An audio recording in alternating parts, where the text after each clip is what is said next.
Hello and welcome to Feedstuffs 365. I'm Sarah Muirhead. Back with us today to talk calf nutrition is Dr. Al Kertz of Anthill LLC. Welcome, Al. Great to see you again. Good to be back. So I want to thank you all for tuning in. A reminder, if you have any questions as we go through today's presentation or any thoughts that you want to share, you can post those there in the chat window on the side of your screen. Or if you're joining us through social media, through Facebook, Twitter, or LinkedIn, you can certainly post those there in the your social media feed as well. And we'll get to those as we move forward today. Our topic of discussion is that of extruded fat pellets for pelleted calf starter feeds. I know you have some thoughts to share on that, Al, so I'm going to turn the floor over to you. Thank you, Sarah. Well, it seems intuitive that if you add fat to a calf starter, that would be beneficial. It increased the energy density, and if their intake was the same, they would have greater intake. But in reality, that's not the way it has worked, and especially the first 2 months. I did some literature review about 25 to 30 years ago, and I found out that if anything, the effect of adding fat to a starter was negative. I couldn't find any really positive effects. And I wrote a column 10 years ago, in fact, in Feedstuffs. That's referenced in the document that you have in front of you, in which I addressed that. And I cited this one study, which I think is a classic study to illustrate that, by Carla Kuhn, then at University of Minnesota. That was in 1994, so it's nearly 30 years ago. And they fed either a starter with none or 17% ground roasted soybeans. And that resulted in going from 3.7% fat on a control to 7.3% when they added the ground roasted soybeans. The added fat decreased intake and daily gain both before and after weaning at 42 days of age. So that prompted another study done in 2015 after I'd written that column by Mark Hill and his colleagues at Provimi. And what they found was that adding either tallow or soy oil reduced intake and daily gain.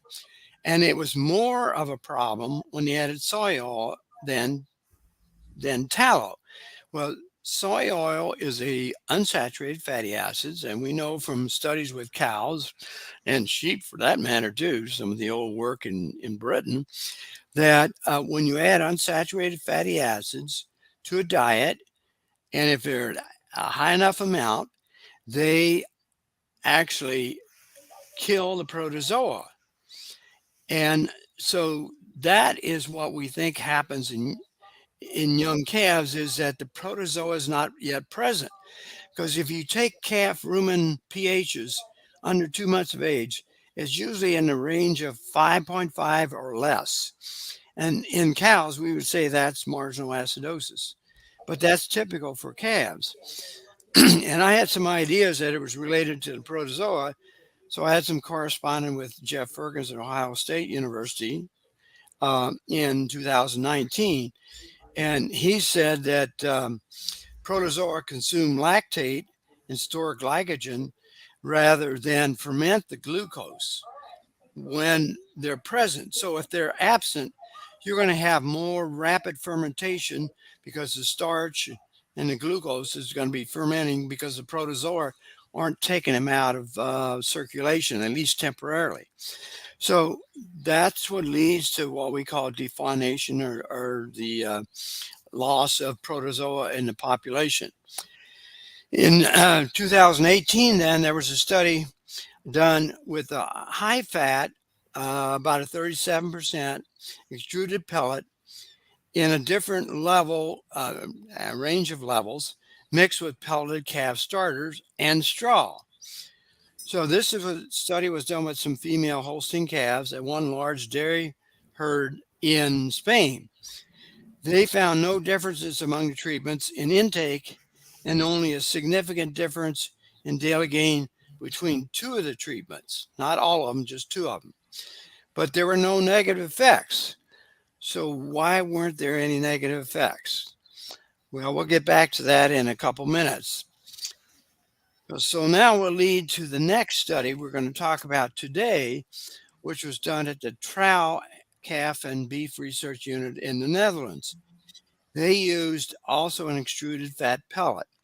They used 60 Holstein bull calves that they bought locally within 14 kilometers, about 100 pounds when they started, 2.5 days old. They made sure they were fed colostrum within the first 3 hours of birth, followed by 2 more feedings later of 2 liters. And then they took a blood sample within 48 to 72 hours to see what the blood antibody levels were from the colostrum feeding. They used that then to block the calves. They had 3 calves per block, so 20 blocks. And so the lower level of blood antibody levels were in one block, and then you had a medium level, another block, and the high level, another block. They also block by body weight because you have a range of body weights. And I had found a number of years ago that whenever you're doing young calf studies, because there's so much variation, it's good to use their initial body weight as a covariate. That is, it adjusts for what their body weight is at the time they start to study.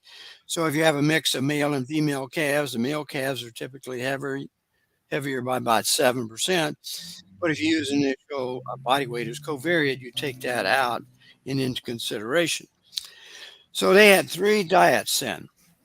They had a control diet, which was a pellet, and it had a total of 3.1% fat. They had a control pellet mixed with an extruded pellet, which had hydrogenated palm-free fatty acids, and that was 7.1%. So they're going from 3.1 to 7.1, which was about the same as the original study we were talking about in Minnesota. And then they had a third treatment, also with an extruded pellet, but that one had as a fat source hydrogenated rapeseed triglyceride, not free fatty acids, but triglycerides. And that was about 6.7%. So those were the 3 treatments. And they were, the pellet starter was relatively low in starch, 21%. If we look at the first table, we can see the composition of these diets.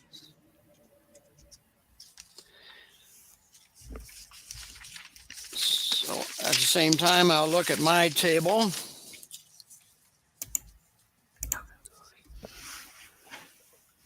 We can see that the control was primarily corn and soybean meal with some soy hulls and alfalfa and beet pulp. That's why it had a lower starch of about 21%.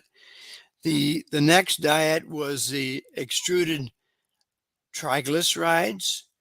And so it had 40% of that. And then the third treatment, it had 40% of extruded palm fatty acids. And you see that shows up down below in the nutrient composition, where each of those had about 40% total fat in the blend.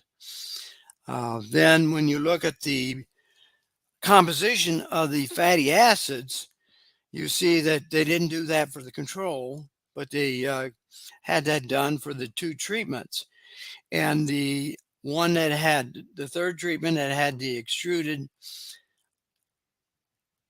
saturated palm fatty acids, it had 44% palm and 54% stearic, whereas the hydrogenated rapeseed had 92% stearic.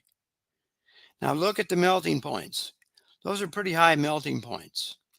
And the highest melting point was with a triglyceride extruded rapeseed, 58 degrees Fahrenheit versus 136.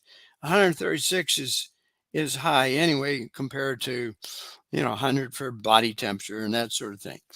So the calves then were housed in individual pens. They had rubber mats in the front part, and they were slatted floors and so on. They fed a 6 liters of a 22/18 fat milk replacer. and they had a stepped up feeding rate for several weeks, and they got them out to 49 days of age when they weaned them. And then they had two post weaning periods, from 50 to 84 days, and from 85 to 112 days. So keep in mind, they were weaned at 7 weeks of age. And then they had two post weaning periods, because we'll look at the data relative to those periods in a few minutes. So they had water available, they had the starter pellets, and mixed with some straw, only 4% straw, crude protein straw, which is typical, 70% NDF, 50% EDF. Okay, the mix was 90% of the pelleted straw and 10% of the extruded, the pelleted starter, and 10% of the extruded pellet. Now, there were 24 weaned Holstein bull calves that were fed the same diets in a separate digestion trial. And so we're going to look at both sets of data. Those were fed 14 days before they were collected for 72 hours or 3 days. So if we look at the next table, let's see the three treatments: the control, extruded, and then the extruded palm fatty acid. The first 49 days, there was very little difference in the starter intake, the average per day, 0.7 to 0.8.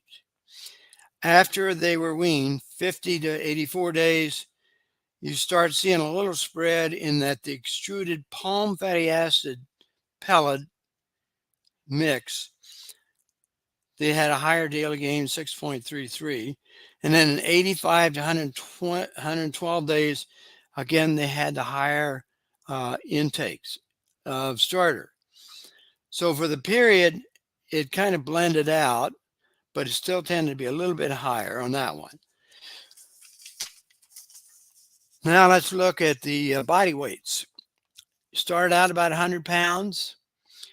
Daily gain in the first 49 days before weaning was about 1.5. Not really much difference there. Daily gain after that, up to 84 days, was highest on the last treatment. Notice it was almost 2.5 pounds versus 2.16 and 2.18. And similar from 84 to 112 days, it was higher, 3.08 versus 2.7 and 2.8. So the total was also higher. Now let's look at the digestibilities. This was a side study, fed the same diets with the bull calves. Dry matter digestibility was highest on the control, but remember there was no added fat on the control. The organic matter, a similar pattern as the dry matter digestibility. Crude protein, similar pattern. Now crude fat digestibility. Here's where you see the real difference. Under control is 81%. Under the extruded palm fatty acids, hydrogenated, it was 88%. Whereas with the extruded triglyceride, rapeseed, it was only 56, 57%. Now, why did that happen? It's because the younger calves before 49 days of age, this fat source really had no benefit adding it into the diets. And remember, we started out talking about how without any resident protozoal population, that's why there's a lower pH in the young calves before weaning. But after they're weaned and they have more resident population of protozoa, the pH should go up and the digestibility should go up. But if if the calves or cows for that matter can't melt a triglyceride, hydrogenated triglyceride in the rumen, then the bacteria in the rumen cannot hydrolyze the triglyceride to free fatty acids to go to the small intestine to be absorbed. So as a result, they have a low digestibility. And that's what you see happening on this extruded hydrogenated triglyceride. That's why the pH is low. Not the pH is low, the digestibility of the fat is low because it were not hydrolyzed. At one time in the U.S., there was a product fed to dairy cows that was extruded triglyceride, and it was fairly indigestible. And I learned that not only from a scientific standpoint, from a practical standpoint, because I was once in some of the lots where some of these cows were fed that, and a lot of that fat comes through into the manure and it gets slippery. So you had to watch your step because of the undigested fat coming through. So the upshot was the extruded triglyceride was hydrogenated, was the least beneficial because the calves could not hydrolyze it in the rumen to digest it into free fatty acids. Whereas extruded palm fatty acids had some benefit, but only marginal benefit after weaning. And the primary benefit of a starter is before weaning in the first 2 months. So as a result, we'd have to say from this study that these calves did not benefit from the extruded fat pellet before they were weaned in the first 2 months. And after that, there was a negative effect from the hydrogenated triglyceride because it lowered the digestibility of it even more. That's why there was a tendency for the palm fatty acid, free fatty acids, to have a higher digestibility. So this study shows several things that actually we know from cows as well, but some of this is unique to calves, such as what happens in the first 2 months. So I want to mention too that we've got Al's column there posted in the chat and on your social media if you want to check that out. Look at these tables some more, or pour through these numbers. So Dr. Kertz, as we always like to do, then what's the bottom line here? Well, I think the bottom line still is there's no benefit to adding fat to a starter in calves, especially in the first 2 months, because it may impair the development of the protozoa population, which is not present very much there anyway. And if it's unsaturated, it's even has a more negative effect. Now, in this case, by extruding it, you have gelatinized starch that's in the extruded pellet, and that absorbs the fat. A good example of that is, you know, when you go to the movie and you have popcorn and you pour butter on it, it disappears because it's a gelatinized starch and it absorbs it, you know, up to like 40 times its weight in fat. Well, that minimizes the negative effects, but you don't necessarily have the beneficial effects of it when you extrude it. You just make it maybe more palatable, but they still can't utilize the fat in the first 2 months. Plus, the other thing is, if you extrude it, you add considerable costs, and so I don't think it's cost effective. So the end result is it's not generally beneficial to put fat into a young calf starter. The best thing is to have a well texturized starter, which has good rumination, salivation, and development of the function of the rumen. Great points. So our thanks to Dr. Al Kertz for joining us here today. Actually, I'm gonna stop my close here because we do have a question come in here, Al, we want to get Right. to. How has this treatment affected rumen pH? It, Um, it wasn't measured in this study, but I would not expect there to be any difference in rumen pH across these treatments because they had a similar composition, including the level of starch, and they had some straw in the diet. So I think if we had pHs, we'd find that the pH would be higher after 2 months of age when the protozoas start coming into the picture. Very good. All right. So um, we actually have another question too coming in from social media. So I'm going Okay. to put that up here for us. It's interesting how mothers of calves in the beef industry are better than mothers of calves in the dairy industry. Okay, well, we'll take that one off. I don't know if you want to comment on that one, but Well, yeah, um, you know, it's because the calf nurses the cow for a much longer period than 2 months, And so we're trying to wean the calf at a younger age, and that means you've got to feed a starter that facilitates rumen development. And the beef cows in the natural environment, in wild rumen, it's the same thing. They may go out 5 or 6 months before they're naturally weaned, so they don't have this issue.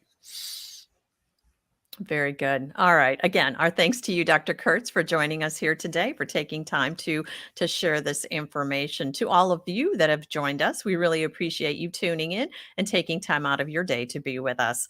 Again, this session is viewable in on demand on Feedstuffs 365 if you would like to go back and rewatch it. Also, you can check out Al's column there in the chat. So thank you all. Until next time, for Feedstuffs 365, I'm Sarah Muirhead.